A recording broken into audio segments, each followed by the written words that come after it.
Então, sejam todos bem-vindos. Eu sei que a gente já está naquele clima de final de ano, né? Afinal, falta, melhor dizendo, uma semana. E nesta uma semana, claro, a gente está bastante cansado, né? Eu sei. Todos vocês estão bastante cansados com as reposições, estão bastante cansados com as AIPs, bastante cansados com os estudos, com as disciplinas, mas agora falta pouco. Então, é a hora de dar aquele respiro final para a gente poder fechar este quarto ano e tão logo finalizarmos o nosso ano letivo, partindo já para um quinto ano, que será bem decisivo para a vida de vocês, né? Afinal, é a formação profissional que está em jogo. Ser ou não ser um engenheiro agrônomo, né? Eu tenho certeza que vocês serão, certeza absoluta, mas ainda falta um ano de desafios. Em sendo assim, vamos iniciar aqui o nosso debate sobre Agricultura Especial 2, Cultura do Café, sem mais delongas, para a gente poder trabalhar com vocês mais algumas informações importantes sobre essa cultura, tá? Então vamos lá, meus amigos. Temos aqui então a nossa última tela, que foi a alocação da área, e nós havíamos mencionado sobre o posicionamento dos pés de café, que no geral tem que ser feito no sentido leste-oeste, né? Isso para priorizarmos a maior iluminação possível no dossel foliar da cultura. Ela é uma rubiácea, vocês já sabem disso. E as rubiáceas têm como uma das propriedades mais distintas serem boas absorvedoras de luz do sol, apesar de serem plantas C3, né? E o arranjo, em tese, é feito dessa maneira, com todas as ruas do cafeeiro, entre aspas, morrendo em carreadores. A partir do momento em que a gente planeja dessa maneira aqui o nosso cafezal, a gente parte para o sulcamento das linhas de plantio. Geralmente, este sulco ele vai ter 60 centímetros de largura, parece muita coisa, mas na verdade é pouco, com 50 centímetros de profundidade. Aí sim, em termos de aprofundamento do sulco, talvez seja um dos maiores sulcos que a gente veja por aí. Por quê? As mudas de café, elas precisam vir para o campo com pelo menos 40 centímetros de altura, mas isso na projeção do tubete ou do saco para cima. Daqui para baixo, eu tenho pelo menos uns 20 centímetros de substrato, até mais. E a raiz como um todo envolve esse substrato. Então ela vai precisar de um pouco mais de espaço para o seu desenvolvimento. Afinal, quanto mais aprofundado a gente faz o plantio da muda, acaba sendo melhor no sentido da muda resistir ao estresse hídrico, com certeza ela vai passar, mesmo depois de ter sido rustificada dentro dos viveiros. Tá? Então aqui nós temos um exemplo muito claro de como isso acontece. Inclusive aqui dentro nós temos um processo de irrigação também por sulco, no qual nós podemos fazer a nutrição desse sulco, no qual nós podemos colocar os nutrientes que são necessários via fertirrigação, tá? Isto feito, aqui ainda, no plantio, a gente tem uma outra possibilidade que não envolve o sulco, mas que envolve a abertura das covas. As covas em si vão ter a mesma profundidade do sulco, aproximadamente 40 a 50 centímetros.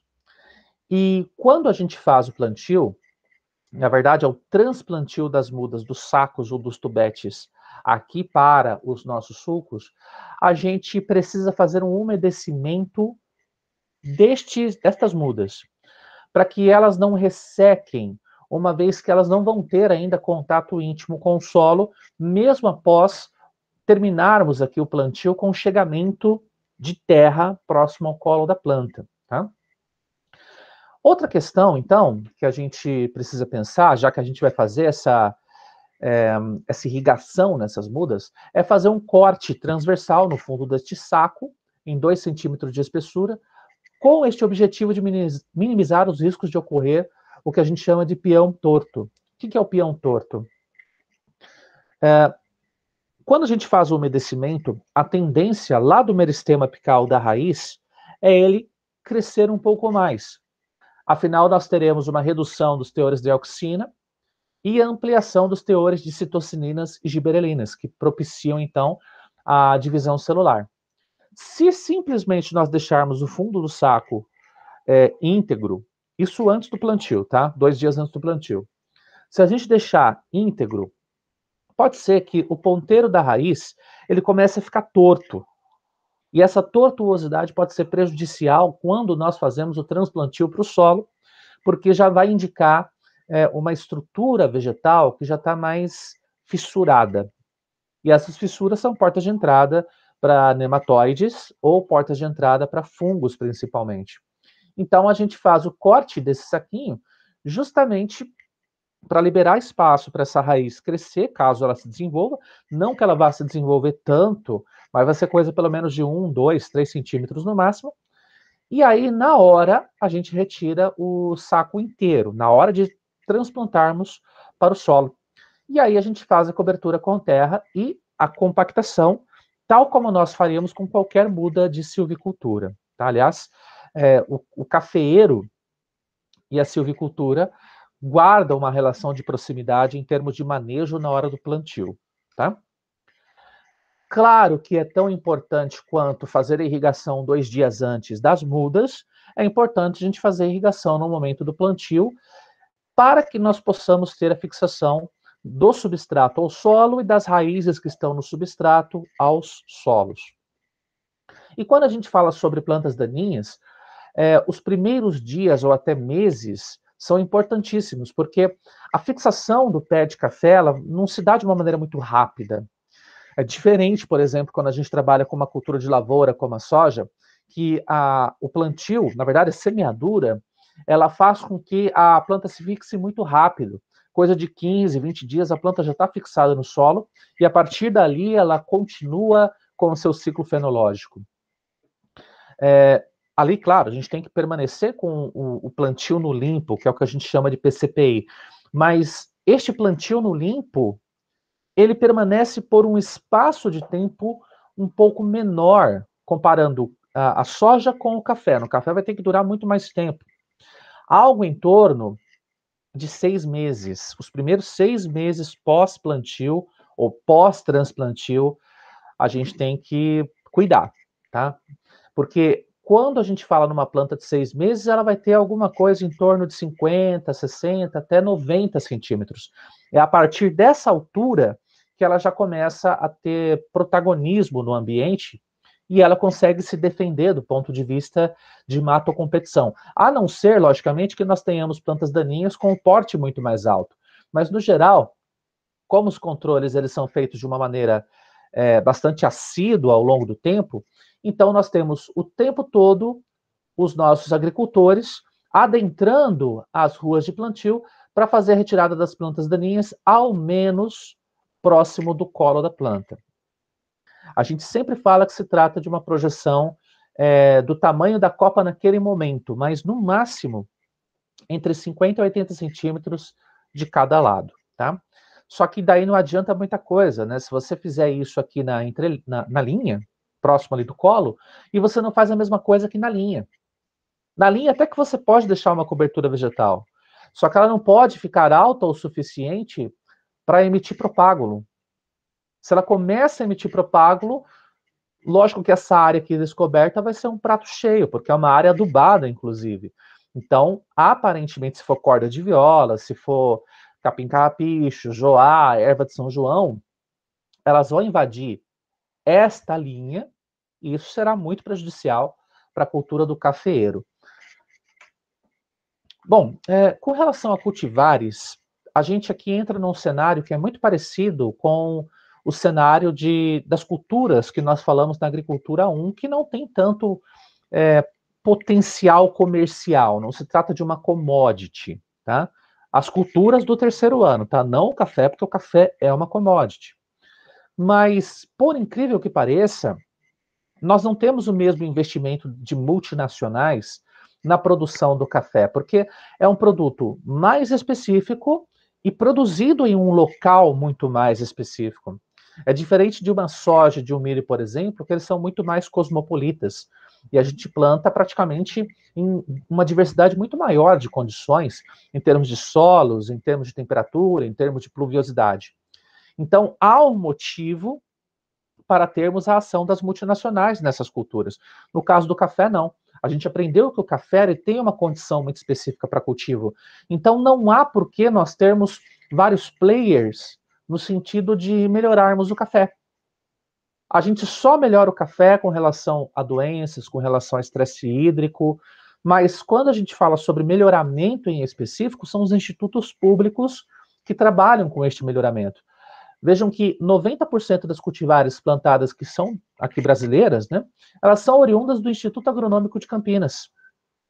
E poucas delas são variedades que são conduzidas, por exemplo, pela Embrapa, pela Epagre, pelos institutos estaduais, né, na maioria dos casos. Algumas variedades são do Iapar, é bem verdade, não são muitas, mas aqui nós temos uma condição que a maioria das cultivares elas vêm da região de Campinas, tá? Isso é bastante relevante, porque São Paulo já foi um dos principais players de produção de café no Brasil. Ainda é, eu diria, só que hoje está bem mais distribuído.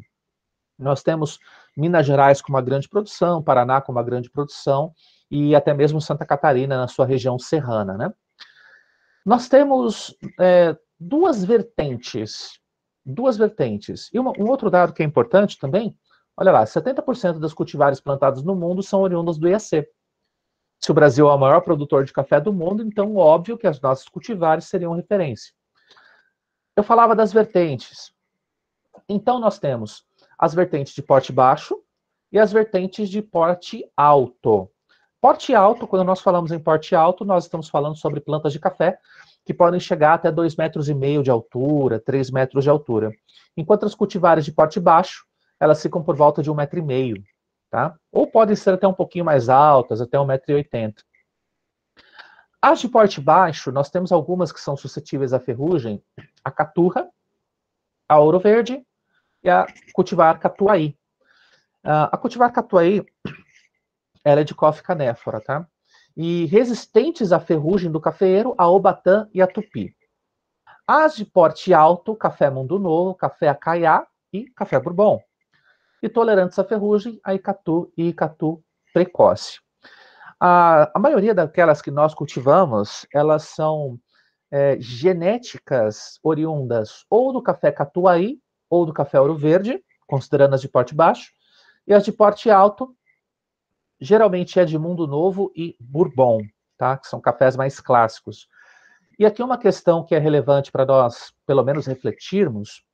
Apesar de nós termos um melhoramento genético muito pronunciado por meio dos nossos institutos públicos de pesquisa, se leva 40 anos para a gente poder desenvolver uma cultivar de café arábica. Porque o motivo é muito simples. Se trata primeiro de uma espécie de caráter perene. No campo, em termos de produção, ela vai permanecer por volta de 15, 16 anos, que seria o máximo em termos de taxa produtiva, embora a gente consiga levar a produção por 25 anos, por 30 anos, que são os cafés mais coloniais. Só que, para que a gente faça primeiro, uma análise de herdabilidade de características, os cruzamentos, os testes laboratoriais, testes de campo, até chegarmos aos testes de valor de cultivo e uso, a gente leva 40 anos por conta do ciclo ser mais elevado. Tamanho do ciclo ser maior. No caso da soja e do milho, é de 10 a 15 anos este tempo, sendo culturas anuais. Então faz sentido, logicamente, que nós tenhamos tanto tempo para produzir uma cultivar. No entanto, a gente tem que colocar para vocês que essa questão de tempo para a produção de uma nova cultivar é altamente prejudicial, no sentido de que o ambiente de campo é muito dinâmico. Então, de repente, se eu estou projetando uma cultivar que seja resistente a uma ferrugem, que seja tolerante a nematóides, e ela for lançada daqui a 40 anos o ambiente é outro. Nós temos uma outra dinâmica, uma outra concentração de nematóides, até mesmo de espécies diferentes, ou uma outra concentração de fungos diferentes. Então, a gente acaba lançando as cultivares no mercado com um patamar tecnológico geralmente de 40 anos atrás. Isso é correr sempre em desvantagem. algo que a biotecnologia, a edição genética e a biologia molecular tentam quebrar. Só que como os investimentos para a gente trabalhar com essas três vertentes científicas são mais altos do que o melhoramento genético convencional, e o café, apesar de ser uma cultura que paga bem ao produtor, ela não tem tamanha rentabilidade, representatividade quanto a cultura da soja e do milho, então os investimentos não chegam. Se a gente parar para pensar no IAC, ele é um instituto de referência, claro, mas assim como qualquer outro instituto de pesquisa brasileiro, ele se encontra deveras sucateado em termos de recursos públicos que são utilizados para manter as pesquisas e os pesquisadores. Existe até muita fuga de cérebros aqui do Brasil para outros países, para trabalhar em institutos de pesquisa desses outros países. Só que aí eles não trabalham com melhoramento de café, eles trabalham com melhoramento de outras culturas, o algodão, o sorgo, a soja. Então o café acaba ficando de lado nessa história. Infelizmente, essa é uma realidade. O nosso patamar tecnológico é de 40 anos atrás. As cultivares que nós lançamos hoje, tá? Para vocês terem uma noção. Bom, com relação a espaçamentos, aí nós voltamos àquela questão que o Fábio estava mencionando, né, sobre plantar em nível ou não plantar em nível, isso nas áreas mais declivosas, nós temos duas situações em termos de espaçamento. Nós temos os cafezais antigos, que nós podemos tratar de um espaçamento tradicional. Os mais largos, eles tendem a ter 4 metros na entrelinha ou 3,5 metros na entrelinha, geralmente por 1,5 metro entre plantas numa mesma linha ou 1 metro entre plantas na mesma linha. Neste caso, eu vou ter o menor número de plantas por área e, claro, aqui a gente pensa muito mais em café de porte alto. Esse café de porte alto, então, quando encontra um espaçamento como este, ele se desenvolve muito mais. E aí a gente tem que tomar um cuidado, logicamente, para fazer a poda do ponteiro, para que nós quebremos a dominância apical da planta. E assim, a planta possa ramificar para as laterais, aproveitando muito mais esse espaçamento das entrelinhas, algo em torno aí de 1,5 metro, 2 metros, para um lado e para outro, ela acaba aproveitando, né? Assim, a gente vai ter algo em torno de 1.666 plantas por hectare, até 2.800, 2.900 plantas por hectare. Aqui a gente pensa muito em produção por planta. Nós temos menos plantas, só que elas são mais espaçadas, mais aeradas e recebem mais luz do sol. Deste modo, a gente espera uma produção mais alta por planta. No entanto, a gente tem um rápido depauperamento da planta. Não é por uma questão de cultivar, não, tá? A gente fica imaginando, mas é que ela se depaupera rápido porque a cultivar é ruim. Não. Se trata de uma planta de porte mais alto. Se trata de uma planta que explora melhor o espaço onde ela está implementada. Então, ela vai ter muito mais evapotranspiração. Ela vai retirar, exportar nutrientes do solo para a sua parte aérea, para frutos, para flores, etc. Então, se a planta depaupera rapidamente, a gente tem que pensar num contra-ataque, que é fornecer os nutrientes necessários com mais frequência, fazendo as adubações de manutenção da maneira como se deve. Então fica fácil falar que a planta se depaupera rápido quando você tem a cabeça do produtor que quer plantar adensado, mas quer adubar com o ritmo do cafezal antigo. Não tem como. Significa assim, o produtor sabe, ele tem um ritmo de plantio do café adensado. No café adensado a gente consegue espaçar um pouco melhor as adubações. Então não são adubações tão frequentes, adubações de manutenção. Só que aí ele pensa que o manejo para café antigo é o mesmo que o manejo para café adensado, ou super adensado. Então ele vai trabalhar com adubações mais espaçadas entre si. E isso não pode acontecer.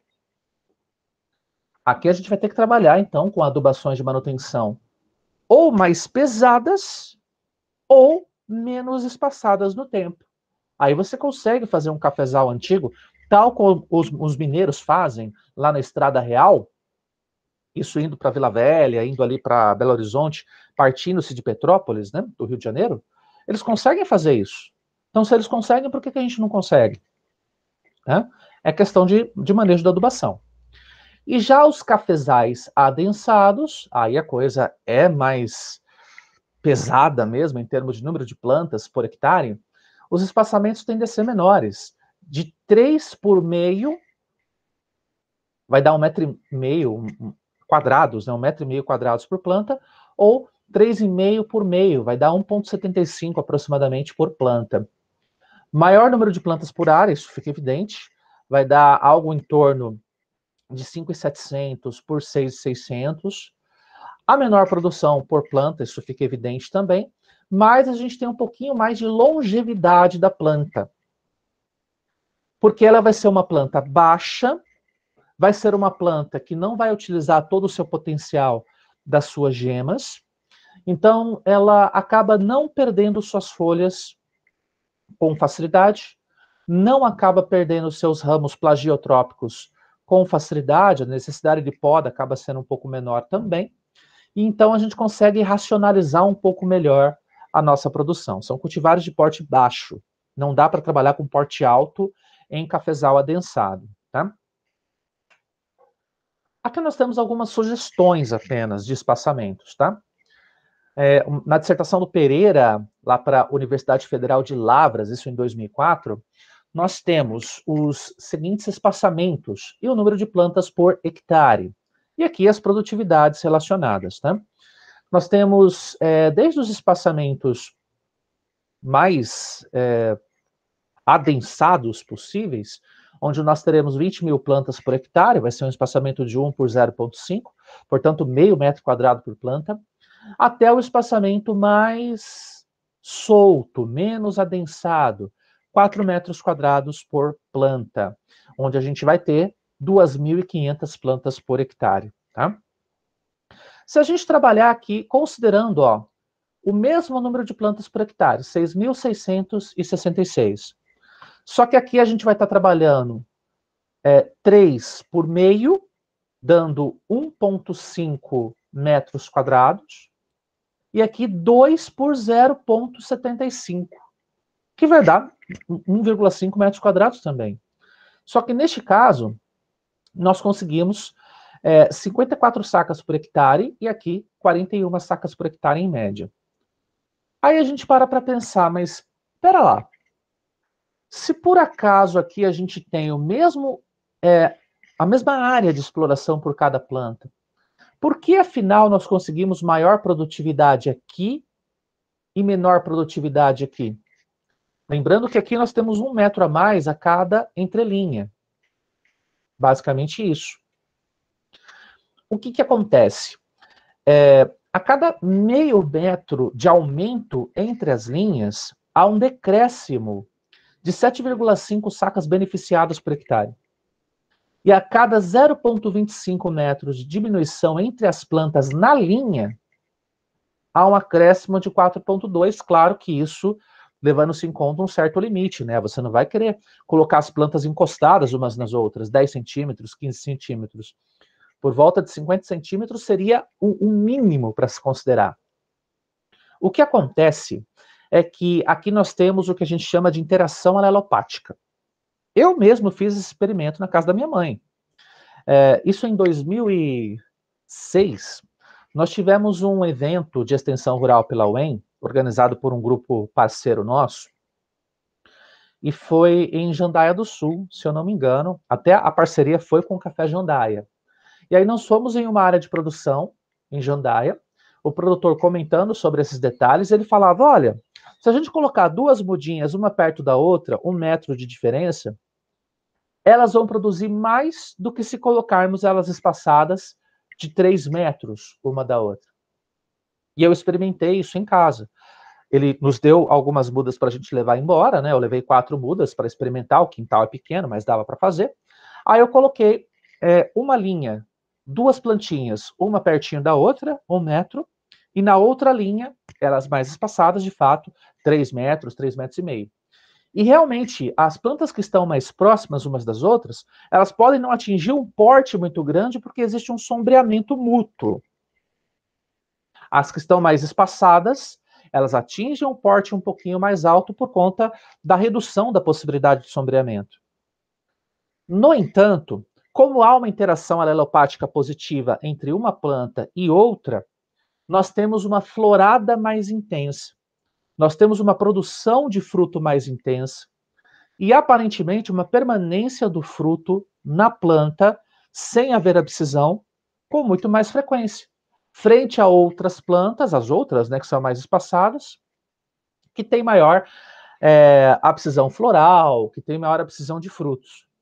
Então, nos parece que, se nós propiciarmos um espaçamento menor entre as linhas, e aí é o princípio do café adensado, por isso que ele produz as mesmas quantidades que um café convencional, se a gente aproxima mais as entrelinhas, o efeito alelopático acaba sendo mais evidente do que simplesmente deixar as linhas espaçadas e aproximar demais uma planta da outra na linha. É meramente uma questão de arranjo, é meramente uma melhor distribuição das plantas que gera esse efeito alelopático mais sinérgico, né? Claro, essa é uma situação que depende demais dos fatores ambientais, isso sem dúvida. Se você estiver numa região um pouquinho mais quente, esses efeitos alelopáticos se diluem. Agora, se você estiver numa região que obedeça todos os princípios que nós discutimos ali, que são princípios edafoclimáticos, né? A produção acontecendo até 25 graus máximos, a alelopatia ajuda. Então é importante a gente considerar esses fatores na hora de escolher o nosso espaçamento. Se for uma região mais quente, aí não adianta muita coisa, você pode plantar aqui com espaçamento entre linha um pouco maior, tá? Vamos só verificar se tem algum questionamento ali no nosso chat, parece que está tudo tranquilo, né? Voltando ali para a apresentação, então. Nós estávamos falando de espaçamentos, e aqui nós temos algumas vantagens e desvantagens deste processo. Por que adensar, por que não adensar? Em termos de vantagens, então, nós temos um aumento da produção por área e maior longevidade da planta, por conta dessa questão do melhor aproveitamento dos insumos que estão colocados no solo. A planta não cresce muito, não exporta tanto, as gemas não são tão pressionadas a produzir, a se transformar em novos ramos plagiotrópicos, então a gente acaba preservando um pouco mais o sistema da planta.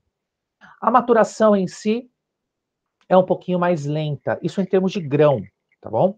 A gente falou para vocês que a maturação do grão ela pode durar mais ou menos 4 meses, 5 meses, entre o grão chumbinho, partindo-se do grão chumbinho, até chegarmos ali no grão cereja. Essa maturação acaba sendo um pouco mais lenta e feita, inclusive, em uma temperatura mais adequada, numa umidade mais adequada.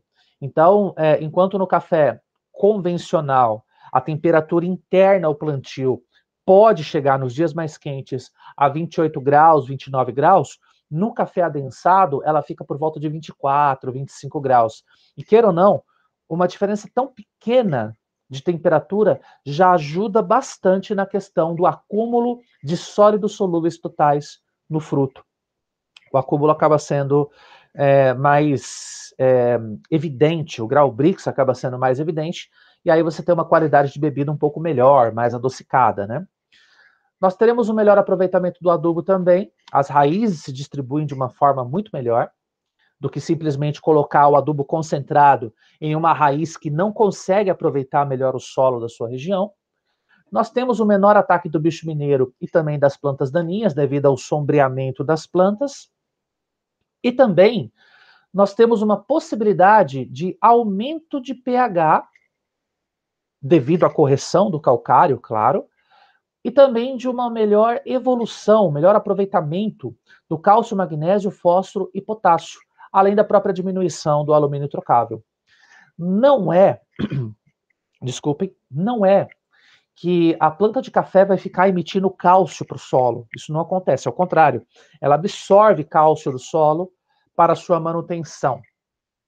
Só que, se este solo ele se encontra sombreado, se ele não tem ação direta da chuva, se nós não temos o escorrimento superficial muito evidente e uma percolação também bastante evidente, o que vai acontecer é que a gente vai preservar mais os insumos que foram aplicados. E assim, a gente consegue preservar melhor o pH e os nutrientes. A questão da estabilidade dos agregados também fica evidente por conta desse efeito que eu acabei de falar. E a própria retenção da água no solo também é um outro efeito bastante evidente, tá? E do adensamento, a desvantagem, né? A gente tem o maior custo de implantação, porque a gente vai precisar de um número muito maior de mudas. As podas terão que ser feitas de maneira mais frequente. E a gente vai ter o maior ataque de ferrugem da folha e da broca. Então, se por um lado a gente tem o menor ataque do bicho mineiro, porque ele não consegue adentrar a planta, adentrar ali o dossel foliar, a ferrugem da folha, que é uma doença fúngica, e a broca do ponteiro, ela chegará por perto. Para a broca, para vocês terem uma noção, ela é uma mariposa. Temos também a broca caracterizada como um curculionídeo, só que daí é uma outra broca. Ela vai atacar o ponteiro da planta. E claro, basta ela chegar no topo da planta e ali ela vai fazer a sua ação. Já o bicho mineiro, ele precisa estar sobre a folha. E como o dossel foliar está muito adensado, o bicho mineiro não consegue, o adulto, né, não consegue adentrar nesse dossel foliar para fazer a oviposição. E assim, a gente defende mais as plantas da presença deste inseto. Adensamento, necessariamente, tem que ser feito com cultivares de porte baixo, tá? No caso das adubações, nós repetimos aqui aquilo que será visto por vocês em silvicultura, tá? Eu falei de silvicultura para o pessoal do 5º ano, por isso que eu falo, repetimos, porque lá a gente falou sobre o manejo agronômico e o manejo florestal. Aqui a gente não tem floresta, então a gente não fala tanto sobre manejo florestal, mas o princípio é o mesmo. Nós temos 3 etapas: plantio, formação e produção. Se eu pensasse, por exemplo, numa seringueira, é a mesma coisa: plantio, formação e produção. Se eu plantasse outras frutíferas, plantio, formação, produção. Tá? Até porque o cafeeiro, ele é uma frutífera também. Tá? Então vamos lá. A adubação de plantio ela é feita no preparo do solo, no momento em que nós fazemos o sulcamento. 30 a 45 dias antes do plantio. Aí vocês podem pensar, não, pera lá. Quer dizer então que a gente faz o sulco 45 dias antes do plantio e depois planta neste mesmo sulco? Sim e não. Porque pode acontecer da propriedade rural trabalhar com esse sistema de abertura de sulco, adubação desse sulco, a manutenção deste sulco parcialmente aberto, claro que é um recobrimento deste sulco para que os adubos fiquem por ali, e depois as mudas são posicionadas no sulco e finalmente o sulco é fechado. Ou a abertura do sulco, a adubação, o fechamento do sulco e onde estava o sulco, a abertura da cova. Ou, na pior das hipóteses, a abertura de cova, adubação, fechamento de cova, abertura de cova. Fechamento parcial dessa cova, né? Para que a gente saiba onde foi adubado, para que 50 dias depois a gente abra novamente essa cova, coloque a muda por ali. Tá? Por isso que é um pouco mais prático trabalhar com o sulco, né? Porque o sulco você enxerga muito melhor do que as covas, né? O que a gente faz, então, em termos de adubação? São apenas sugestões que são muito praticadas nas fazendas. Nós temos lá a adubação orgânica, geralmente com 20 litros de esterco de curral curtido, que é o esterco bovino, por metro de sulco ou 300 gramas a cada cova. Vamos aplicar o superfosfato simples, 0,20, na proporção de 300 gramas por metro de sulco ou de 20 a 80 gramas por cova. Calcário moído, ou calcário convencional, né, com PRNT de 80 a 100, 300 gramas por metro de sulco, e o potássio de 50 a 10 gramas por metro de suco ou de 10 a 30 gramas por cova. Desculpa, 50 a 100, tá? 100 gramas, não é 10. 100. 50 a 100 gramas por metro de suco ou de 10 a 30 gramas por cova, tá? Aí nós fazemos Após o pegamento das mudas, ainda nós estamos falando em adubação de plantio, correto? Após o pegamento das mudas, isso por volta ali de uns 30 dias, a gente entra com parcelamento em 4 vezes de 5 gramas de nitrogênio, 30 dias até o fim das chuvas, após os 30 dias de pegamento, né? E 10 gramas de potássio a partir dos 30 dias até o final do período chuvoso. Se a gente lembrar que o plantio é feito por volta de setembro, outubro, então a gente planta, por exemplo, em setembro, dá 30 dias, tivemos o pegamento das mudas. Beleza. Outubro, eu faço o parcelamento em 4 vezes, de 5 gramas de nitrogênio e 10 gramas de potássio. Isso por cova, tá? Ou por planta. Agora a gente já não fala tanto em cova ou suco, é mais por planta mesmo, no entorno ali do colo da planta. A gente vai parcelar em 4 vezes, então dá para trabalhar com uma adubação por mês. Ok? Novembro, dezembro, janeiro, fevereiro. Pois março já marca o final da época mais chuvosa. Então, a partir dali, já vai ser o 4º, 5º mês de plantio, a gente já não vai mais precisar falar em adubação de plantio, a partir daí já é uma adubação de formação, tá? Já a adubação de formação e de produção, inicialmente a gente vai trabalhar com os dados do boletim técnico 100, que é aqui do Instituto Agronômico de Campinas, mas existem outros boletins, a exemplo do boletim 71 do IAPAR, ou outros materiais também que são bastante relevantes, que vão falar para vocês as quantidades em termos de produtividades esperadas. Por que a gente não fala sobre uma tabela como essa na adubação de plantio? E por que a gente não fala sobre curvas de absorção de nutrientes nestas fases? Porque nós falamos sobre o detalhe do melhoramento genético do cafeeiro ser extremamente concentrado. Ele é extremamente concentrado em São Paulo, no IAC. Mais de 80% das nossas cultivares vêm do IAC, tem uma base genética do IAC. Então não faria sentido a gente falar sobre curvas de absorção de nutrientes de cada cultivar, porque as cultivares têm a mesma base genética. Então a gente pode, de certa maneira, trabalhar com um padrão que o próprio IAC nos traz. É diferente de uma soja, de um milho, que tem vários cultivares, de vários produtores, de várias empresas, cada qual com a sua curva de absorção. Então, torna-se necessário a gente dar uma olhadinha nas curvas de absorção. Aqui no café, não. Aqui no café é mais padronizado mesmo, tá? Então, quando a gente pensa em adubação de formação, vai ser no primeiro ano após o plantio. Então, é setembro do ano 2, já. A gente passa a fazer uma adubação de 10 gramas por cova de nitrogênio, 10 gramas por planta, tá?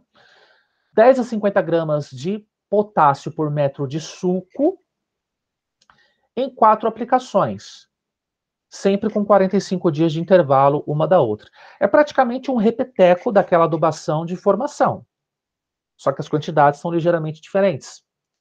E essa aplicação sempre vai ser em volta da planta, por mais que a gente fale, olha, 10 a 50 gramas por metro de suco ou por metro linear de linha de plantio, não é que a gente vai aplicar na linha, a gente vai aplicar no entorno da planta. Ou, se isso não for possível, se de repente a gente está trabalhando com um plantio se utilizando de ampla mecanização, então a gente vai entrar com o nosso distribuidor de adubo, ele vai passar na lateral da linha, numa projeção máxima de 50 centímetros a partir do seu caule, e ali é que vai ser depositado e incorporado o nitrogênio e o potássio. Lembrando que a gente precisa de um solo mais úmido, né? Nós precisamos de um solo que tenha ali pelo menos 60% de umidade frente à capacidade de campo, logicamente, para que a gente possa fazer esta inserção de nutrientes, e esse nutriente ele vai ir de encontro às raízes da planta, tá? Já a adubação de produção é a partir do ano 3. Ah, mas por que ano 3 se no slide está por volta de 2 anos após o plantio? É porque 2 anos após o plantio, a gente já vai estar entrando em setembro do ano 3. Agosto do ano 2, setembro do ano 3. Então, a partir dali é que a gente começa a pensar na adubação de produção. Muito embora nós já tenhamos mencionado para vocês aqui que a produção estável, ela começa por volta do 5º ano e a gente atinge o pico da produção estável a partir do 7º ano. Depois é que nós começamos com aquela questão, né, de produção ampla em um ano, produção baixa em outro ano, produção ampla em um ano, produção baixa no outro ano. Porque tudo isso tem a ver com a produção dos ramos ortotrópicos e dos ramos plagiotrópicos, tá? A gente vai trabalhar sempre com análise de solo e com análise foliar. A análise foliar, claro, ela tem que ser feita em estratos diferentes da planta. O extrato baixeiro e o extrato ponteiro.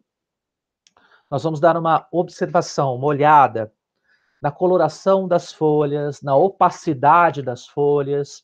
Observaremos se tem alguma mancha diferenciada, para termos uma definição sobre qual vai ser a época ideal para aplicação. Tá? Veja que quando a gente fala sobre adubação nitrogenada, a gente dá uma olhadinha no teor de nitrogênio por folha. E aqui nós temos, em termos de quilos por hectare, na verdade, o teor de nitrogênio por folhas ele vai ser mensurado em termos de miligramas, né? Então, se nós temos aqui teores baixos, menores que 26, a gente vai aplicar essas quantidades. Entre 26 a 30, que seria um teor médio, essas quantidades. E acima de 30, a gente reduz a quantidade, porque daí vai se tornar tóxico, né, logicamente. Fósforo em resina e potássio trocável também são trabalhados dessa lógica, né? E aqui a gente faz um relacionamento com a produtividade. Você que define qual é a produtividade que você espera naquele momento, tá? Eu diria para vocês que entre o ano 5 e o ano 15, se você tiver com uma boa cultivar, você vai ter que adubar entre essas duas faixas aqui, ó, 40, 60, 60, 80 sacas por hectare. Então vai ser nessas duas linhas aqui, ó. Tá? A partir do 15º ano, aí você vai ter que fazer uma análise de capital, uma análise de viabilidade para a manutenção daquele cafeeiro e do cafezal como um todo, né? Você vai ter que pensar, poxa, será que vale a pena eu manter este café, só que sabendo que ele vai produzir menos, ou vale a pena a gente já começar a pensar numa reforma aos pouquinhos, programada, para que dentro de um prazo de 5 anos, 7 anos, eu tenha todo o meu cafezal reformado? Então a gente precisa pensar no nível de produção. Deste modo, para cafés que têm mais de 15 anos, a gente vai ficar nessas duas faixas aqui de cima, 20 a 30 e 30 a 40 sacas por hectare. Perfeito? Vale a pena você pensar, poxa, o preço do café está alto, então vou investir na máxima produtividade para ter máxima rentabilidade. O preço do café está baixo, mas o meu cafezal ele já não produz tanto. Então vou reduzir os investimentos em adubação para essas duas faixas, para manter uma produtividade média que seja capaz de pagar os custos. Uma vez que um cafezal implantado, ele já não tem tanto custo assim. É o custo de poda e o custo de adubação.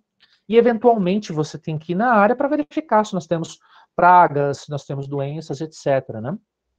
Então, o custo é mais baixo. Agora, nas primeiras fases, que a gente ainda está diluindo o custo de formação do nosso cafezal, principalmente com mecanização de solos, controle de plantas daninhas, controle de doenças, e até mesmo a própria adubação de plantio e de formação, então vale a pena a gente pesar um pouquinho mais no nosso investimento para produzirmos numa faixa superior. São apenas algumas observações que nós fazemos, de acordo com a experiência, logicamente com a cultura, e também de acordo com o mercado. Geralmente o mercado nos diz que investir mais pesadamente numa planta mais nova acaba sendo mais interessante, tá? E quando a gente fala sobre análises foliares, elas são o nosso principal sinal que existe algum problema ali na questão de, por exemplo, nitrogênio, fósforo, potássio. É ali que a gente vai sentir qual vai ser a hora de adubação. No entanto, esse conceito, sinceramente, de esperar aparecer o sinal para a gente tomar uma atitude, pode não ser muito interessante. Pode ser um tiro no pé. Porque se a folha já está mostrando este sinal aqui, ó, essas manchas amareladas nas folhas mais velhas, né? A clorose em si é generalizada. Eu não tenho manchas pontuadas. A folha inteira amarelece como um todo. Que é o que a gente chama de clorose generalizada ou clorose geral. Você não vai esperar isso acontecer. Se acontecer, é porque já passou do tempo de adubar. Então é interessante que a gente também crie uma programação de adubação, por mais que observar as folhas seja algo importante. Então, geralmente, se nós fazemos as adubações por volta de setembro até março, que é o período chuvoso, então por que não estabelecer isso ano após ano? É um insight que nós podemos fazer. Quando a gente pensa em deficiências de nitrogênio, primeiro em termos de função, né, ele permite o crescimento foliário vegetativo. O nitrogênio, na maioria das plantas, não é exclusividade aqui do café, ele se encontra principalmente nos cloroplastos e ajuda também na formação dos botões florais. Se ele estiver ausente, nós teremos uma queda de folhas, uma senescência, é uma medida protetiva que a planta faz, a partir da transferência, logicamente, de nitrogênio das folhas mais velhas para as partes mais novas, e nós percebemos que os ramos mais baixos, eles morrem. Então, nós temos tanto uma senescência das folhas mais velhas, quanto dos ramos plagiotrópicos mais velhos, que é o efeito que a gente chama de dieback. Tá? Percebeu isso? É hora de fazer adubação. Mas não do tipo, eu vou evitar a morte dos plagiotrópicos. Às vezes você não consegue evitar.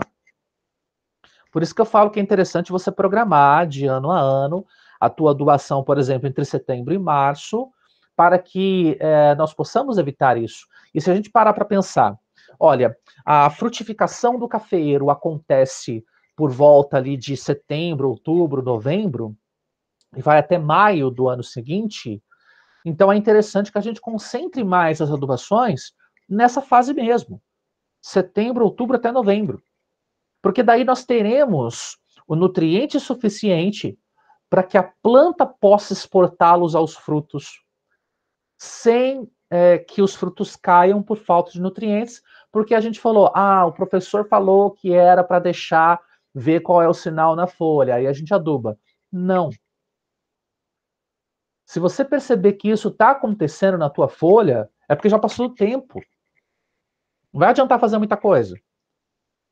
Por isso é que a gente, primeiro, fixa a época de adubação, ok? E segundo, aprenda com o teu cafezal.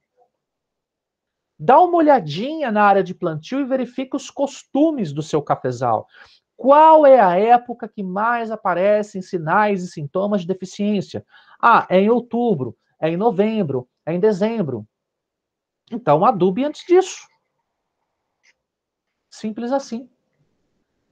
Percebe, então, o quanto que manejar uma cultura não é simplesmente ficar focado naquilo que um livro fala, mas, acima de tudo, é entender o comportamento de uma planta? Vejam que essa questão de entender o comportamento da planta é algo que fica mais restrito às perenes, porque nas plantas anuais a gente não tem tempo de entender qual é o comportamento da planta, porque nós não temos a repetição das mesmas plantas ano após ano. São plantas diferentes, materiais genéticos diferentes, eventualmente, se o produtor troca de cultivar. Então não dá para a gente acompanhar comportamentos da planta. Mas aqui sim, a gente vai conviver com essa cultivar por 15, 20, 25 anos. Então dá para você conhecer a sua cultivar. Quase como se você quisesse conversar com a tua plantinha. Dizem que conversar com a planta faz bem, né? Fósforo.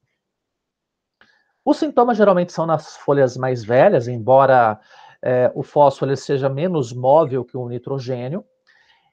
A planta não precisa tanto de fósforo. Geralmente o fósforo vai agir mais nas fases de muda e jovem para a formação do crescimento radicular. Formação e crescimento, melhor dizendo, das nossas raízes.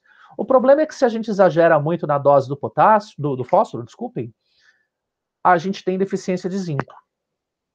E ter deficiência de zinco faz com que a planta seja mais suscetível a doenças. O sinal ou sintoma que a gente está encontrando aqui com a deficiência de fósforo é muito mais claro, né? São manchas amarelecidas, até mesmo com tonalidades mais escurecidas, próximas aqui ao pecíolo da folha. E um amarelecimento também que é mais do centro para as bordas.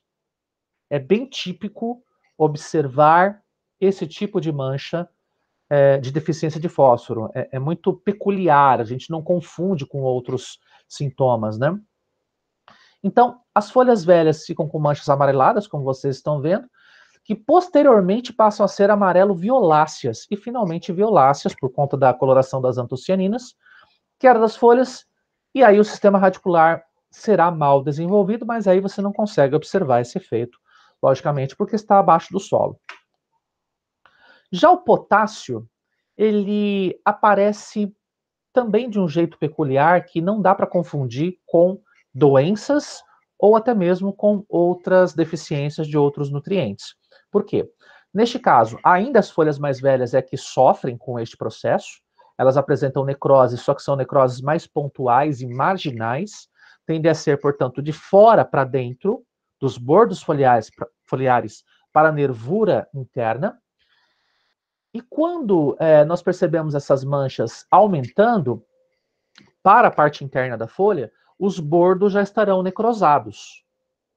E aí, o final dessa folha é sair da planta e senescer e morrer, finalizando ali o teu ciclo de vida, né?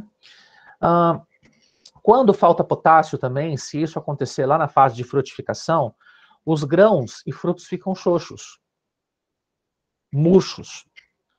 E a planta em si acaba tendo menos água circulante disponível, né? Fazendo com que nós tenhamos uma menor resistência à seca. E ainda, nós vamos ter as plantas mais vulneráveis ao ataque de doenças e injúrias do frio. Porque se eu não tiver potássio, a espessura da parede celular, ó, fica fininha. E fora que também as pragas, né? As pragas estarão ali prontinhas para atacar o cafeeiro, porque se a parede celular é menor, então ela consegue acessar o ambiente intracelular para se alimentar. Outra questão é que o potássio está muito presente nos mecanismos de abertura e fechamento dos estômatos. É um mecanismo de regulação de evapotranspiração. Se eu tenho pouco potássio, eu tenho pouca evapotranspiração. Se eu tenho pouca evapotranspiração, eu não consigo retirar os nutrientes do solo para a alimentação da planta em si. E aí a planta acaba tendo outras deficiências, além da deficiência com o próprio potássio. Se eu tiver muito potássio na planta, teremos problemas com a absorção de magnésio. Tá? Eles são antagônicos neste sentido. Com relação ao magnésio, as folhas velhas, então vejam que aqui as folhas novas, elas praticamente não são nenhum tipo de indicador que está faltando nutriente ou não, são mais as folhas velhas mesmo. E aí elas têm clorose internerval. É diferente da clorose advinda da falta de nitrogênio, porque na falta de nitrogênio a clorose é total. Neste caso, aqui nós temos uma clorose internerval, e ainda os bordos das folhas começam a se virar para dentro, que é o que a gente chama de enrolamento de folhas. É semelhante ao ocasionado por estresse hídrico, tá?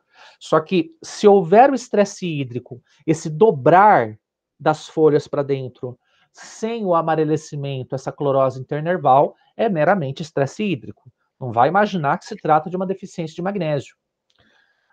Da mesma maneira que se eu tiver um excesso de potássio, eu impeço a entrada de magnésio, se eu tiver o excesso de magnésio, eu impeço a entrada de potássio. Mas essa condição aqui é mais rara, por conta da mobilidade do potássio. O potássio se move muito mais rápido para a planta, ele é um cátion monovalente, então é mais fácil você ter deficiência de magnésio frente a potássio do que potássio frente a magnésio, porque os dois ali estão em condições inadequadas no solo, desequilibradas no solo, né? Neste caso, se a gente pensar nos sinais e sintomas de deficiências, a gente pode confundir a deficiência de magnésio com a deficiência de ferro. Porém, deficiência de ferro, primeiro, no Brasil é dificílimo isso acontecer, porque os nossos solos são oxídicos. Na maioria deles, nós temos óxidos de ferro. Tá? São solos ricos em ferro. Inclusive, a gente passou até por um TCC ali de um aluno da UEM, que ele até fez um teste muito interessante, que a maioria dos agrônomos não fazem a campo, que é pegar um ímã e passar sobre o perfil do solo, para verificar se tem atração de partículas, para denotarmos o caráter férrico, mas não afirmarmos de fato se tem o caráter férrico ou não, porque para ter o caráter férrico, nós temos que ter o teor de óxidos de ferro acima de 38%. Mas já é um sinal para evidenciar que, por exemplo, um latossolo vermelho eutrófico, ele tem óxidos de ferro. Então não vai faltar ferro para a planta e ninguém vai adubar com ferro. Tá? Mas caso falte, a clorose vai ser desse mesmo padrão aqui, só que em folha nova. Então apareceu finalmente um nutriente que tem ali o seu sintoma de deficiência numa folha mais nova. Até agora estamos falando só de folhas velhas, ok?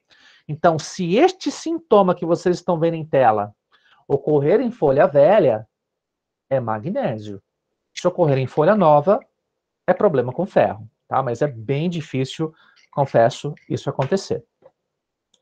Deficiência de cálcio. Opa, folha nova. Legal, legal. Pessoal, uma regrinha que é muito útil é que quanto maior for a valência do cátion, menos móvel ele será. Portanto, a gente vai perceber o seu sinal ou sintoma de deficiência na folha mais nova. Magnésio e cálcio têm a mesma valência, são bivalentes. No entanto, o magnésio ele é um pouquinho mais móvel que o cálcio. Então, a gente percebe os sinais e sintomas de deficiência geralmente nas folhas mais novas. Enquanto que o cálcio, perdão, nas velhas, né? Enquanto o cálcio, aí sim, é nas folhas mais novas, tá? O amarelecimento, neste caso, vai ser aqui na borda, ó. Na borda e também nas nervuras. As nervuras ficam amarelas, as bordas ficam amarelas, o limbo não. O limbo ele fica ainda com a sua coloração verde, tá? O crescimento será desuniforme, caso o cálcio falte, resultando em formato torto. E ainda, morte da gênema terminal do ramo, tanto plagiotrópico quanto ortotrópico. Então, o primeiro sinal, que é muito evidente, de fato, é a morte do ponteiro. Faltou cálcio, o ponteiro morreu. E aí você percebe que o teu pé de café, ele começa a ramificar com muita força. Só que embaixo, nos ramos mais velhos, essa ramificação até que vai bem. Em cima, a ramificação não vai tão bem assim, porque está faltando cálcio. Então, a morte dos plagiotrópicos do ponteiro acaba sendo também bastante evidente. E se falta cálcio, também temos uma deficiência do boro. E assim ocorre a seca dos ramos, geralmente de cima, que seria o ponto mais extremo, e daí os ramos vão morrendo para baixo, porque acaba o cálcio até da parte mais baixeira da planta, que é o efeito que a gente chama de dieback. Morre em cima primeiro, depois embaixo vai morrendo.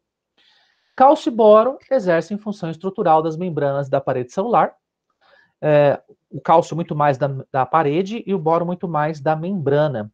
E isso faz, por exemplo, com que as flores do cafeeiro fiquem de fato presas ali nos seus ramos, plagiotrópicos e ortotrópicos. Tá?